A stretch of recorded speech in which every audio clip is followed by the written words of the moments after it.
আমরা যারা মা আছি তারা কিন্তু সবাই আমরা ভাবি যে আমার সন্তান কোন জিনিসটা খেলে খুব আনন্দ পাবে।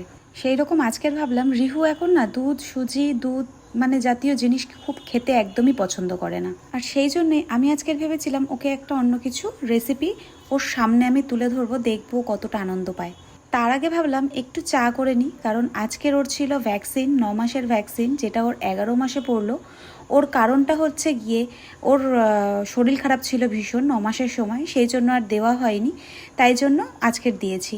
তো ভাবলাম যে ঘ্যান ঘ্যান করবে কিছু খাওয়াতে গেলে, তাই জন্য ভাবলাম ওর জন্য নতুন একটা কিছু রেসিপি শেয়ার করি তোমাদের সাথেও। আমি আর মাম্মাম চা খাওয়ার পর একটু করেছিলাম ওর জন্য প্যানকেক, যেটার সাথে মিশিয়েছিলাম 1 পিস কলা আর একটা ডিম ফেটিয়ে ভালো করে ওর জন্য বাটার দিয়ে আমি এই প্যানকেকগুলো বানিয়ে দিয়েছিলাম।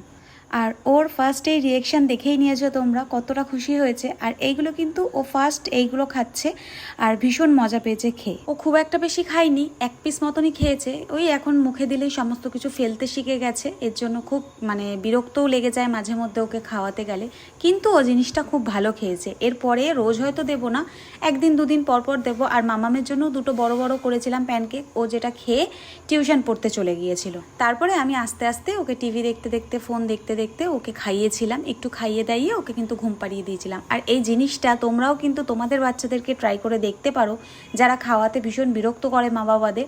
তোমরা